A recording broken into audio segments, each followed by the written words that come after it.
Today's session begins from a simple but powerful premise. We cannot govern what we do not understand. It is my honor to open this session with a special address by the Secretary General of the United Nations, whose leadership has placed science and multilateral cooperation at the forefront of global AI governance. So please join me in welcoming His Excellency Antonio Guterres.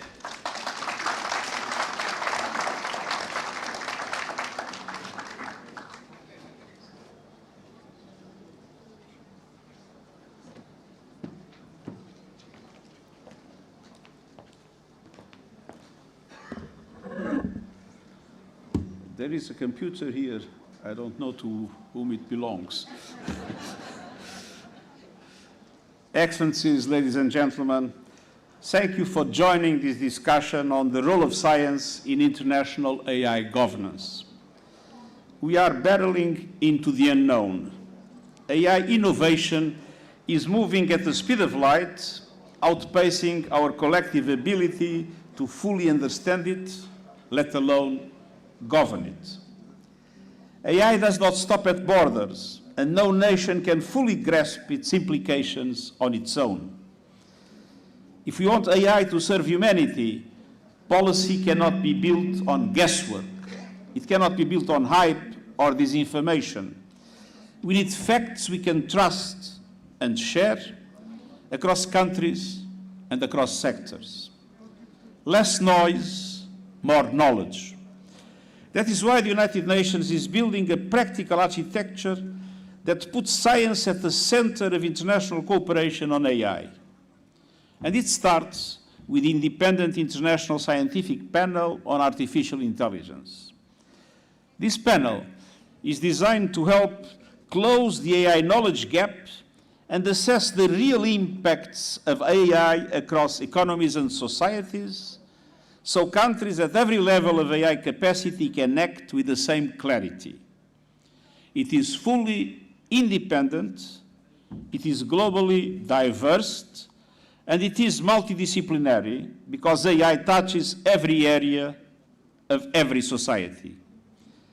And I'm delighted that the General Assembly of the United Nations confirmed the 40 experts I proposed to member states. Now the real work begins on a fast track to deliver a first report ahead of the global dialogue on AI governance in July. The panel will provide a shared baseline of analysis, helping member states move from philosophical debates to technical coordination, and anchor choices in evidence, so policy is neither a blunt instrument that stifles progress, nor a bystander to harm. That is how science strengthens decision-making. When we understand what systems can do and what they cannot, we can move from rough measures to smarter, risk-based guardrails. Guardrails that protect people, uphold human rights, and preserve human agency. Guardrails that build confidence and give business clarity so innovation can move faster in the right direction. Science-led governance is not a brake on progress. It is an accelerator for solutions, a way to make progress safer, fairer, and more widely shared. It helps us identify where AI can do the most good the fastest. And it helps us anticipate impacts early, from risks for children to labor markets to manipulation at scale, so countries can prepare, protect, and invest in people. Today, international cooperation is difficult. Trust is strained, and technological rivalry is growing. Without a common baseline, fragmentation wins, with different regions and different countries operating under incompatible policies and technical standards. A patchwork of rules will raise costs, weaken safety, and widen divides. Science is a universal language. Guided by the independent panel and the global dialogue on AI governance, we can align our technical baselines. When we agree on how to test systems and measure risk, we create interoperability. So a startup in New Delhi can scale globally with confidence because the benchmarks are shared, and safety can travel with the technology. Finally, let us be clear. Science informs, but humans decide. Our goal is to make human control a technical reality, not a slogan. And that requires meaningful human oversight in every high-stakes decision in justice, healthcare, credit. And it requires clear accountability, so responsibility is never outsourced to an algorithm. People must understand how decisions are made, challenge them, and get answers. Excellencies, ladies and gentlemen, the message is simple. Less hype, less fear, more facts and evidence. Guided by science, we can transform AI from a source of uncertainty into a reliable engine for the Sustainable Development Goals. Let us build a future where policy is as smart as the technology it seeks to guide. Thank you.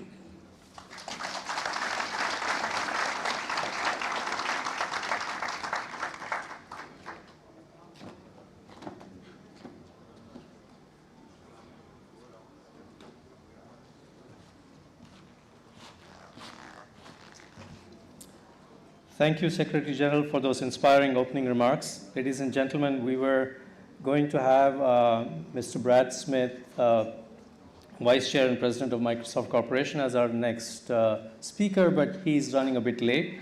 So we will move to the next item in the agenda. I would like to welcome Professor Yoshua Bengio to the stage, Scientific Director of Mila and one of the world's leading AI researchers. He and I will be in a fireside chat, and we'll hoping that Mr. Brad Smith will be able to join us very soon. Thank you.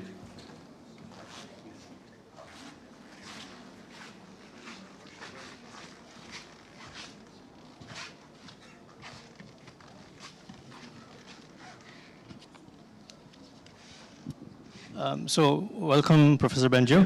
Thank you for having me. Our pleasure. So you are the most cited computer scientist, and I looked it up. You're actually the most cited living scientist today, and have played a unique role at the global science policy interface, including through the UN Scientific Advisory Board and your leadership of the International AI Safety Report. So from your perspective, how do these science policy interfaces actually work in practice, and where do they add the most value? So it's tricky, right? Because there are many different views, especially different interests in business, in different governments, and the role of science, the role of the kind of synthesis of science that we want for the UN panel, that we have sought for the AI safety report, is to try to make it, to provide a shared understanding as a basis for those political discussions, and not be influenced by, as much as is humanly possible, by those tensions that exist in our societies. And I think it's particularly important because maybe unlike in the case of climate, the scientists themselves don't always agree on what to expect for the future, or even how to interpret the science that exists. Yeah. And I just want to add something. Yeah. So something that's a little bit subtle about this kind of exercise is to be able to recognize the uncertainty and the divergences that exist, and where is it that scientists agree, where is it that the evidence is strong, where is it that we have clues, that matter. Like even if we're not certain about a particular risk, we might have clues about it. But if the risk has huge severity, in other words, if it does unfold, then it could be catastrophic.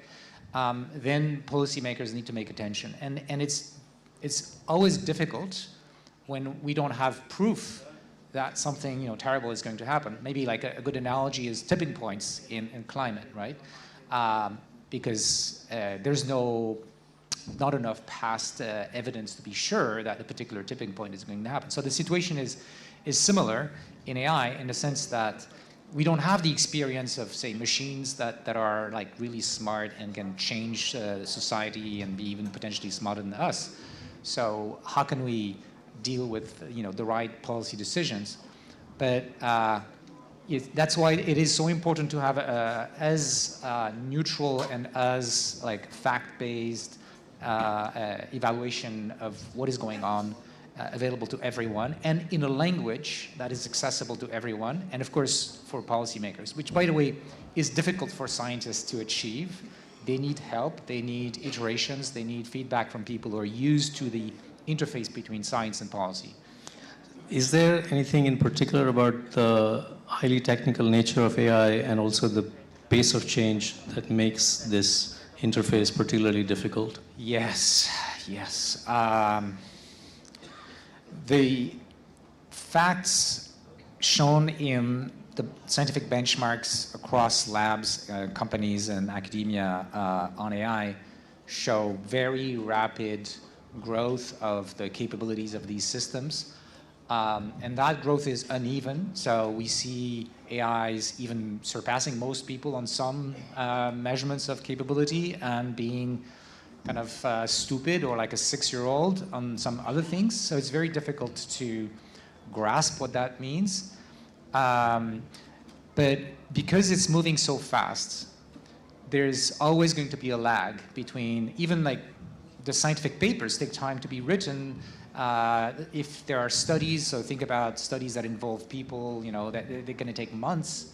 And so by the time we start seeing clues that there's a potential problem, so you can think of something recent that was not expected, that like the psychological effects on people of these chatbots. We now have lots of anecdotal evidence, and we're only starting to see the scientific studies. And of course, on the policy side, it's going to be even later because those discussions are going to happen after we see stronger scientific evidence. So there is going to be a lag, and that's a real problem because things could move too fast for policy to catch up. So maybe that leads well into our next question. We often hear that AI governance is moving too slowly. And from your experience, like what kinds of scientific assessments or benchmarks could realistically keep pace with this rapid change? Yeah, that's a great question. My opinion on this is that we should be thinking about not just policy in the usual sense of like coming up with principles, but we should try to strive for high-level principles that can be applied without having to go into the details because the details are going to change. And the second thing is, I think we should strive for technology that are going to help to implement those guardrails in the field, in the deployment of AI, because otherwise there's not enough time to react. Well, thank you for those insights. And also congratulations on your recent appointment to the Independent International Scientific Panel on AI. In a few words, how do you see this new panel helping to strengthen the link between science and global AI policymaking? Well, I think there's something really important about this panel, and it's its global aspect and being rooted in the UN. And the reason I'm saying this is that AI is going to be transforming our world very clearly, and it's going to have global effects, whether it is on the good side, the benefits, or on the risks, but also the kind of power relationships that are going to be changing in the future. And I'm personally very concerned about how this will unfold for developing countries in the global south. And we need to work in a multidisciplinary way so that we can foresee those effects and we can start discussions to make sure that everyone is at the table and no one is on the menu? Well, well said, Professor Bengio. Well, thank you very much for kickstarting our discussion. We will now turn to our panel.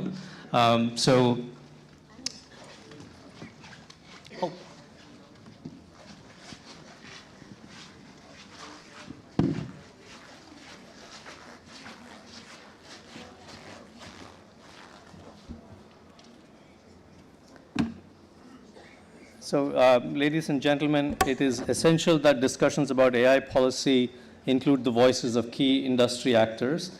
And I am pleased to invite Mr. Brad Smith, Vice Chair and President, Microsoft Corporation, for his keynote address.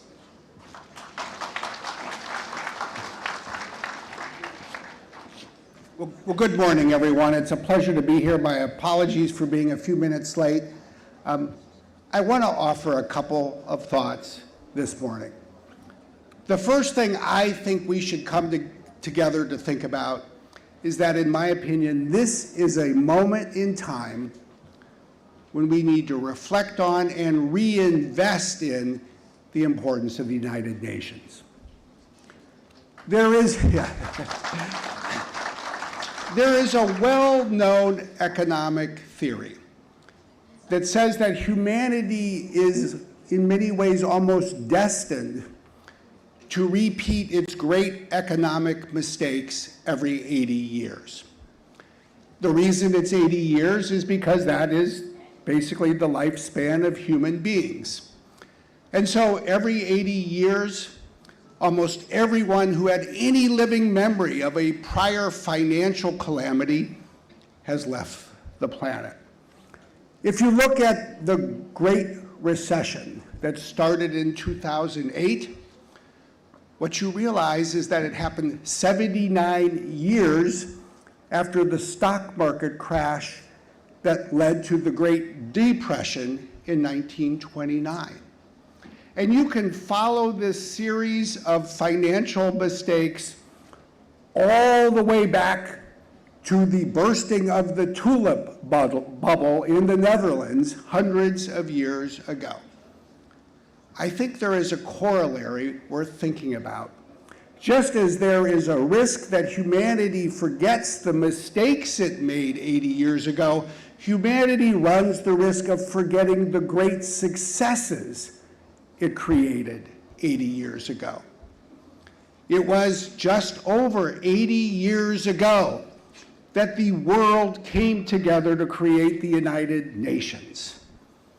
It was, in my opinion, one of humanity's greatest accomplishments of the 20th century.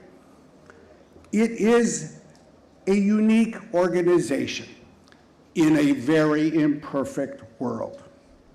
And so, of course, on any day in any year, it is possible for anyone to blame the United Nations for the imperfections that we see all around us. But the truth is this: those imperfections are fewer and their consequences are less disastrous, in my view, because of the United Nations.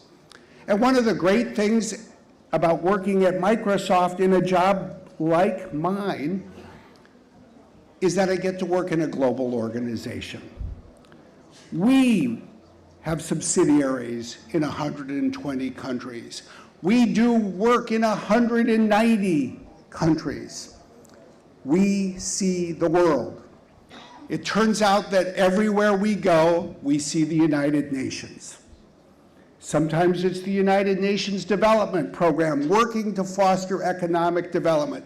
Sometimes it is UNHCR helping refugees. Sometimes it is the UN Office of Human Rights seeking to protect human rights. But the truth is, if there's a problem, the United Nations is almost always part of the solution. We need to remember this. And we need to remember that however challenging the last 80 years have been, we have managed as humanity, as a species, to live with the ever-constant presence of nuclear weapons without using them or destroying ourselves.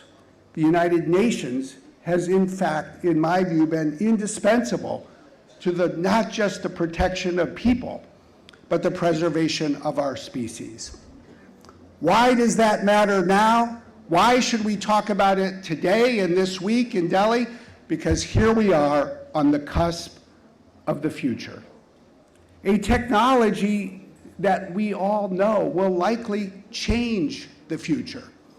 Here we are in the second month of the second quarter of the 21st century, and we need to focus on how we bring the institutions on which we rely into that future. So then let me talk about a second aspect that I think is so important to think about this morning.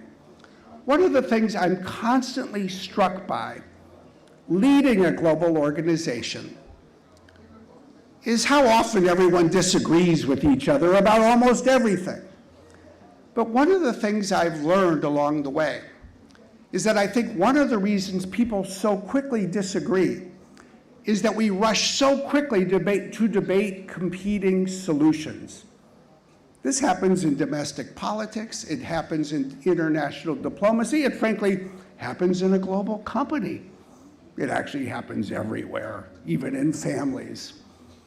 As soon as there's a problem, people want to talk about the solution. And then people have different solutions, and then they debate, and they disagree, and they argue, and sometimes it's even worse than that. One of the things I've learned is the reason people so often disagree about the solution is they don't have a common understanding of the problem. They don't spend enough time talking about the problem.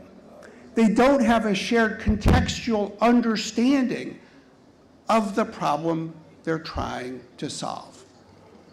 They're too quick to want to blame someone for the problem, and then that spirals into a discussion that becomes completely unconstructive.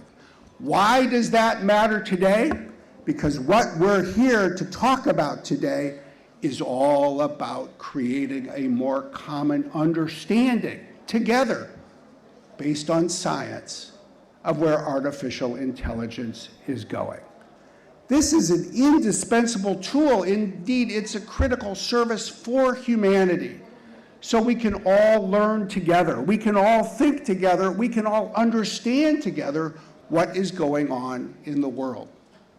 I think it's especially critical, to be honest, when it comes to artificial intelligence, because I think if you even consider most of the conversations you have about this technology, I would argue that it has two flaws. The first flaw is it usually involves people making very grandiose predictions about the future.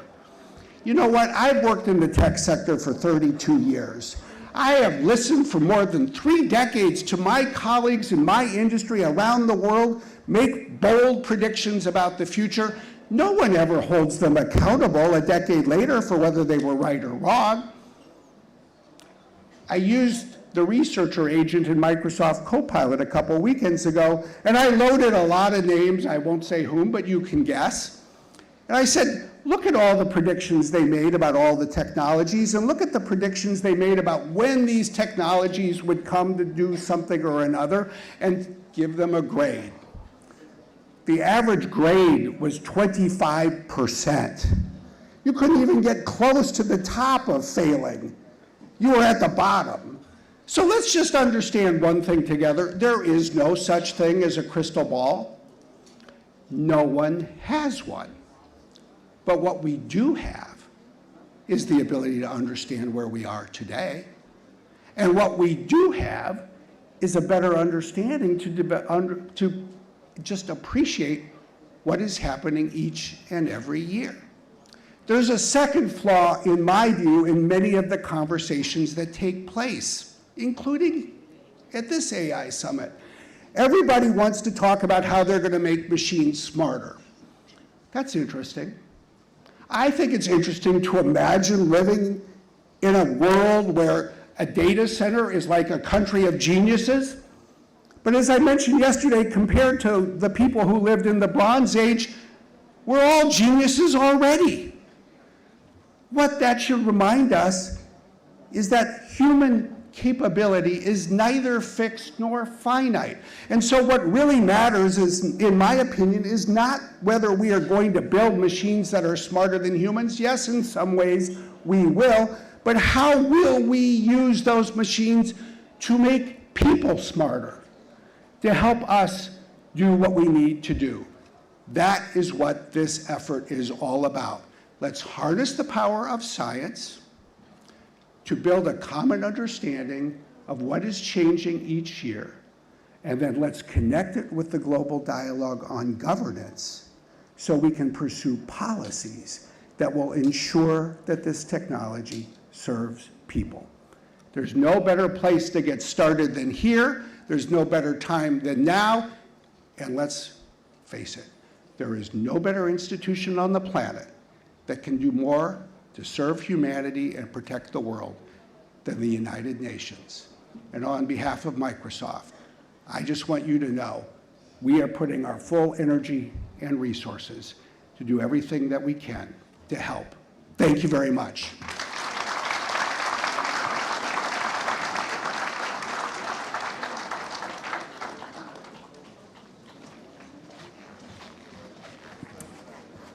Thank you, Mr. Smith, for those insights on responsibility, accountability, and the role of industry. We now turn to our panel. Our panel brings together scientific leadership, public policy expertise, and international coordination.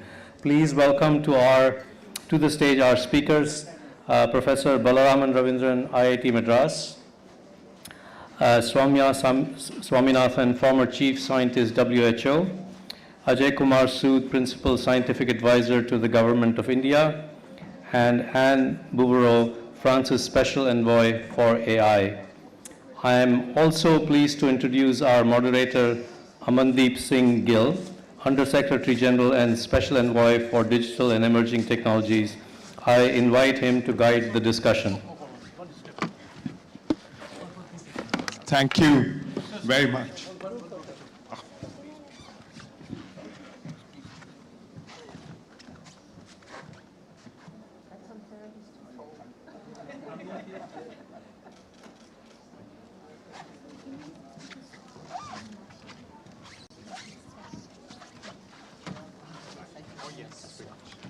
Thank you very much.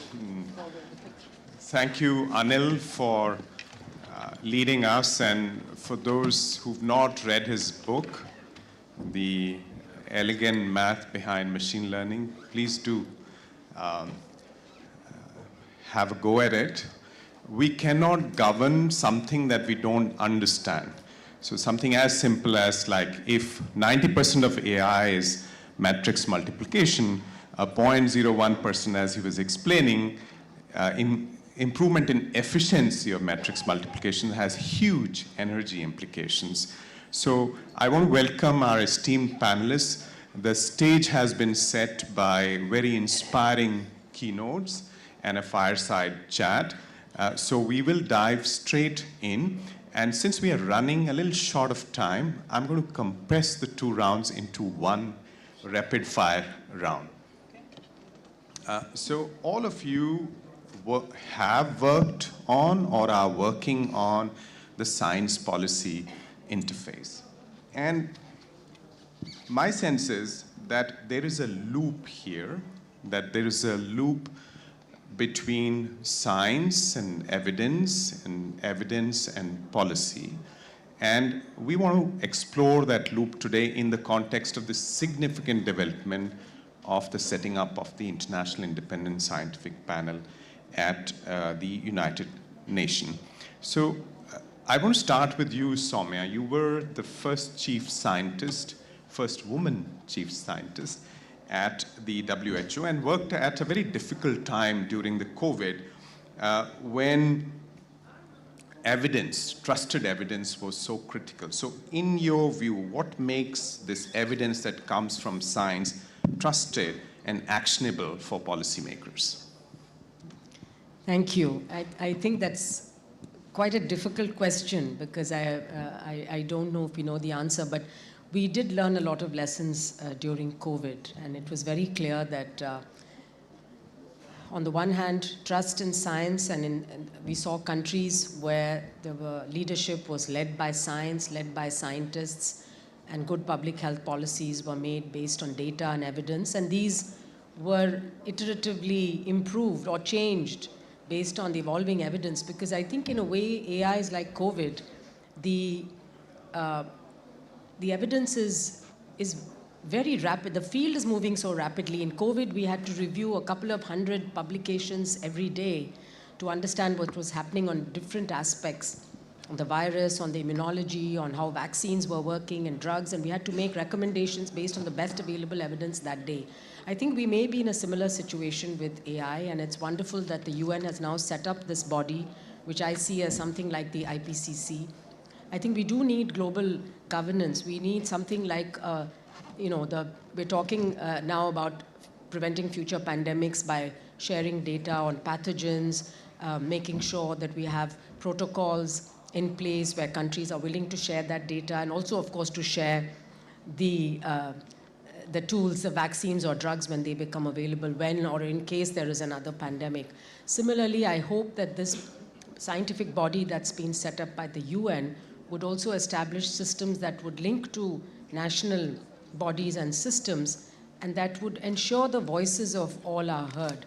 So one of the things during COVID was some of our recommendations were relevant in high-income countries but not in low-income countries, because the context is very different. And the WHO was criticized for this, I think rightfully so, and we need to learn from those mistakes. So it's the voices, for example, of women, a low-income woman, a farmer in a remote place is going to use technology very differently from a large farmer with access to lots of machines in Europe or North America. So if AI has to work for everyone, then we need to make sure that those voices are heard. And ultimately, I think that loop you talked about, sometimes policy is made in advance of evidence. You have to, you can't wait. But the policy must change. It must ask for the relevant evidence and be able to adapt when that is clear.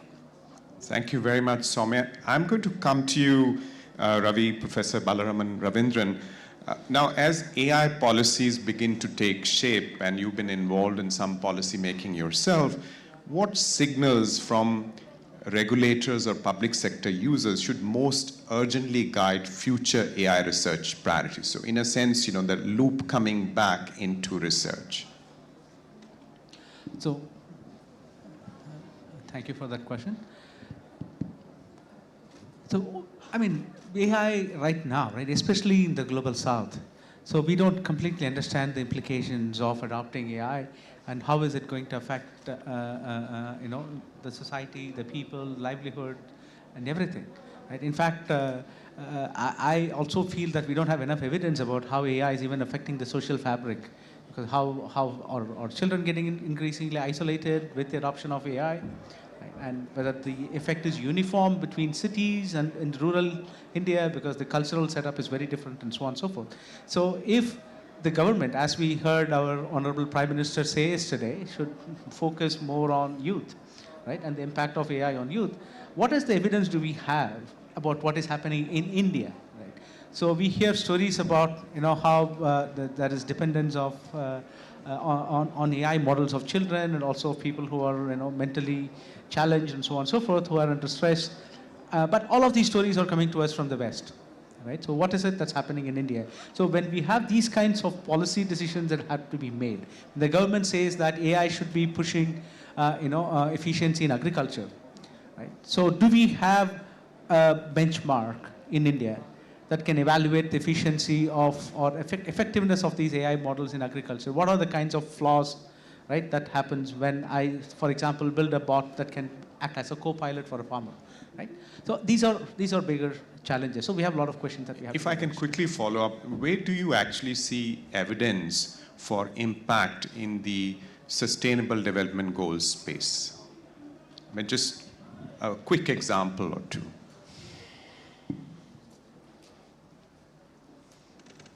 So, that was not in the notes he gave us earlier, so I have to think on my feet here. Now you have our So let me take one thing that we are very familiar with, we are working on right now, is on the education space, right? So for example, we don't know we don't have evidence of AI interventions. How likely is it to change student learning behavior? So we have done some preliminary studies. So the author of the study is somewhere in the audience, because I know, because he has been sending me pictures of the stage. So what we have found out is the effectiveness of AI adoption is a direct function of habit. So if the students are using AI more, then they tend to, but now I don't know what is the causal factor there. I don't know if the causal factor is whether they are using AI more, therefore they get better effect, or do they use AI more because they are getting better effect, better impact from AI. So these are questions that we have to ask. Even in something as simple as education. I'm saying simple because there's a lot of positive buzz around using AI in education. But even there, we need a lot more evidence to come in place. Thank you, Ravi, and we're honored to have you on the new International Independent Scientific Panel. So if I may jump to you, Anne, and you're an AI scientist yourself. All of us know you as the special envoy of President Macron, who made the February summit happen last year in Paris, but you're also an AI scientist. So from your perspective, you kind of lived in these two worlds. So what works best for the interface? What kind of scientific evidence would you take to President Macron if you were to convince him to change the policy? Well, thank you for the question. I studied AI a long time ago, but I'm not really a scientist. But I try to understand, of course. Understanding, I think, is probably the very first thing. And before we move to policymakers, I think it's for citizens, for us as human beings. The things that we don't understand, we tend to be more afraid of. I often quote scientist Marie Curie. She wasn't an AI scientist, but she's one of the brightest scientists that we've had, 2 times Nobel laureate. And there's a wonderful quote by her. She says, she says, nothing in life is to be feared, everything is to be understood. And now is the time to understand more, because of course there are more things we can be afraid of at the time when she was living, and now as well. So trying to understand things, having scientific panels is definitely the right thing to do. And we're fully supportive in France of the scientific panel. We're very proud that Joëlle Barral is our nominee. She's a scientist in AI and health and a member of the panel. This is absolutely excellent. So yes, understanding things is absolutely key. And then maybe just a second point, and to give an example of how understanding something or not can lead to very different policy decisions. In the field of AI and work, we've had predictions. I remember in 2013, that was the previous AI revolution, but scientists, I believe at Oxford, said within 10 years, half of the jobs will disappear. We haven't seen that. At the AI summit in Bletchley Park, for very good reasons, we had frontier AI leaders, in particular Elon Musk, saying within 2 years, half of the jobs will disappear. So, of course, the fact that this didn't happen doesn't mean that there isn't a risk for work. Of course, there's a risk for work. But if your potential or probable outcome is the end of jobs, then you need to think about universal basic income. What are we going to do with all the people who don't have jobs? If what economists are saying is that 80% of the jobs will be transformed, then the policy outcome is training, skilling, reskilling, and helping to educate people. That's why listening to economists and having the International Labour Organization and other institutions really follow closely what is happening in which countries for younger people, for older people, for women, for men, for different types of jobs, that's super important. Merci beaucoup, Anne. Merci. And I'm going to turn to you, Professor Sood. You occupy an important position within the Indian system, and you look at science broadly. And India has deployed some of these technologies at societal scale. India stack the digital public infrastructure. So how do you look at the AI opportunity, and importantly, how do you look at AI risks? And how are you prioritizing R&D allocations to harness the opportunities, manage the risks? Thank you for having me on the panel. As you know that all the aspects which you asked, we have had very extensive consultations across all stakeholders, and we came out with the National AI Governance Framework. Not the regulatory framework, but how do we really handle AI, all aspects. And there we have looked at how do we enable the compute facility, compute resources to our people, because we are not at the scale when a few trillions of dollars are being invested. So we came out with some framework which we think with public-private partnership, we could enable it. And we could see the results of that within a year as demonstrated in AI Summit, the release of AI sovereign models and so on. Other aspect, which is very important, as you rightly said, the risk assessment. So this is where, as had been mentioned, our experience with the digital public infrastructure, which has been rolled on a very public scale, with the safety and security, which is as difficult as in AI. AI, of course, is more difficult. We still do not know the risks.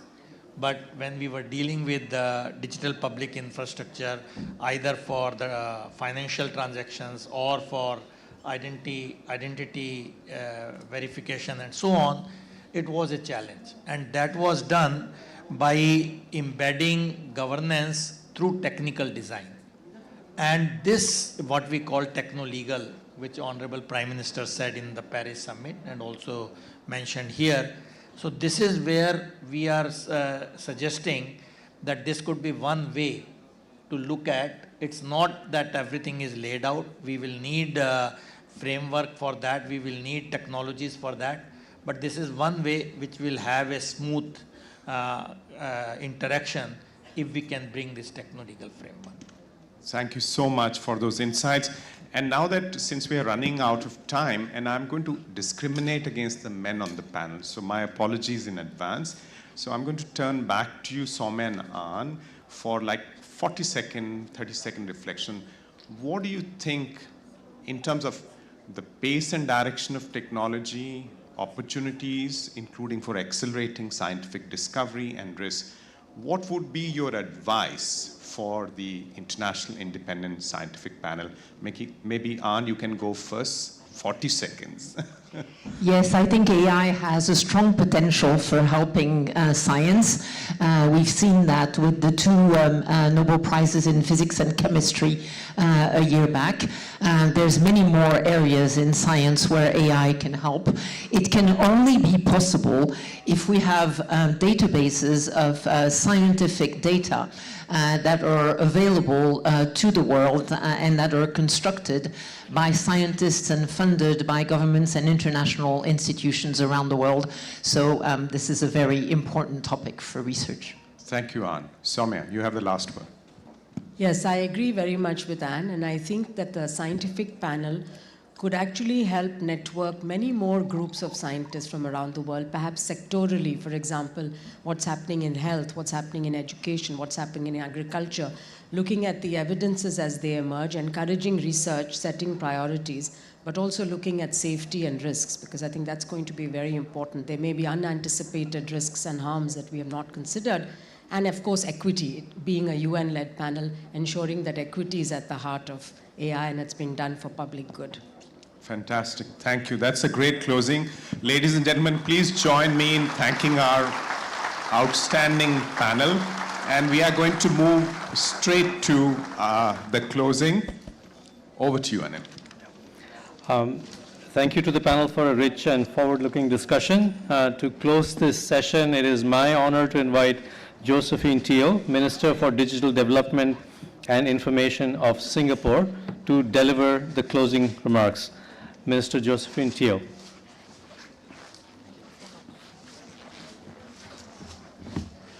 Good morning, everyone.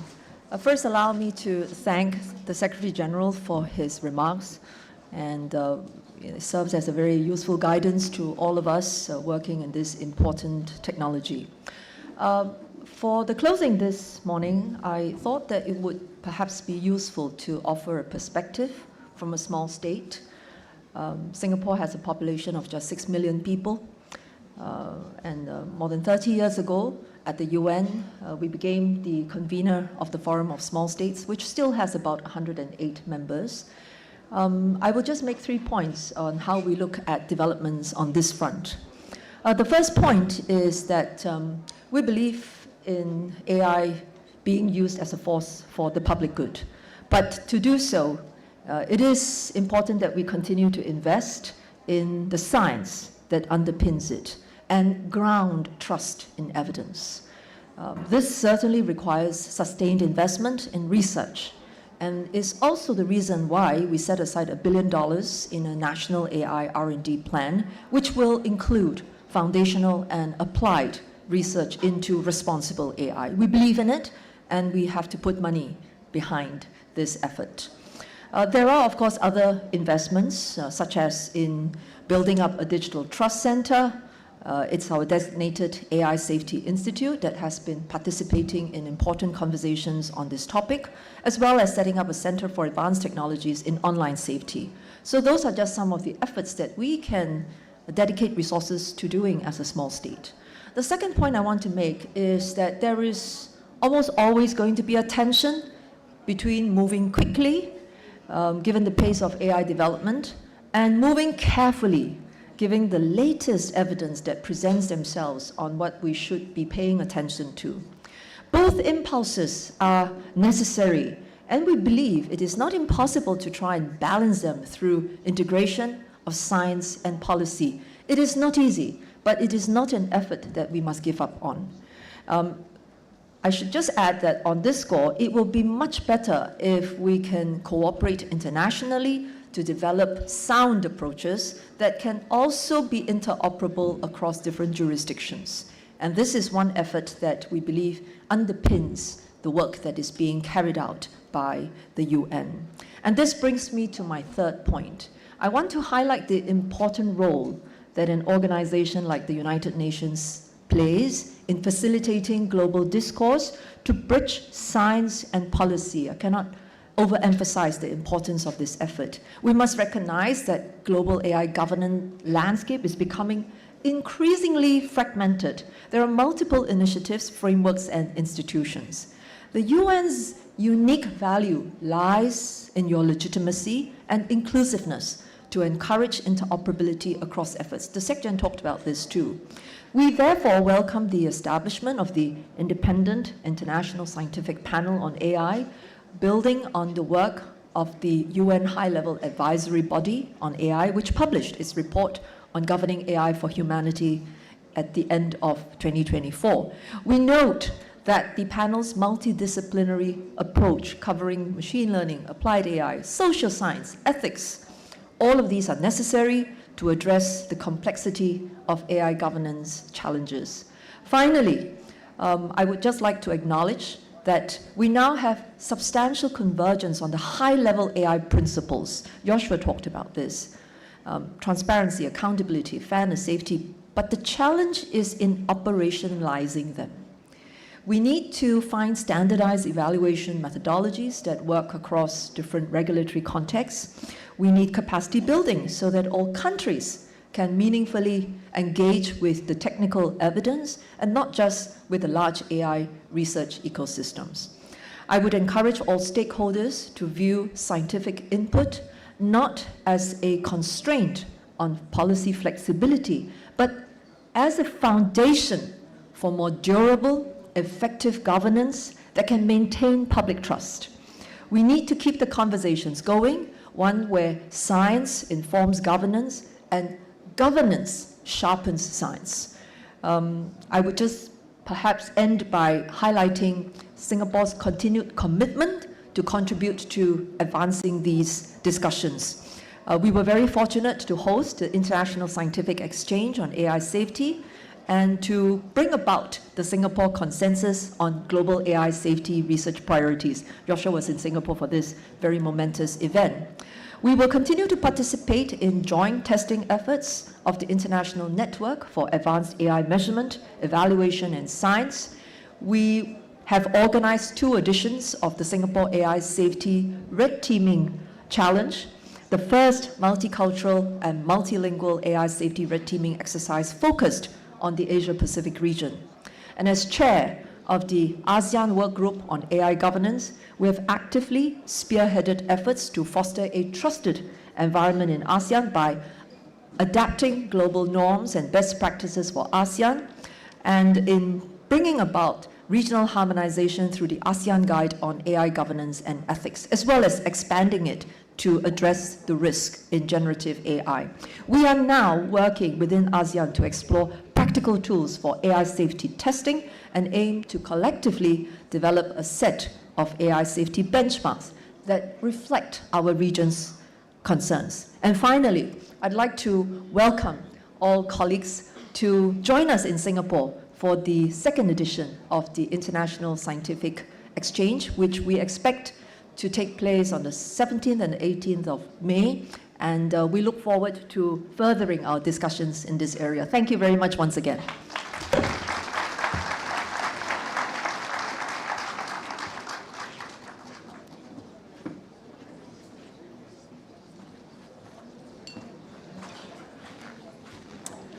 Thank you, Minister Teo, for your closing remarks. This session is now concluded. Thank you very much.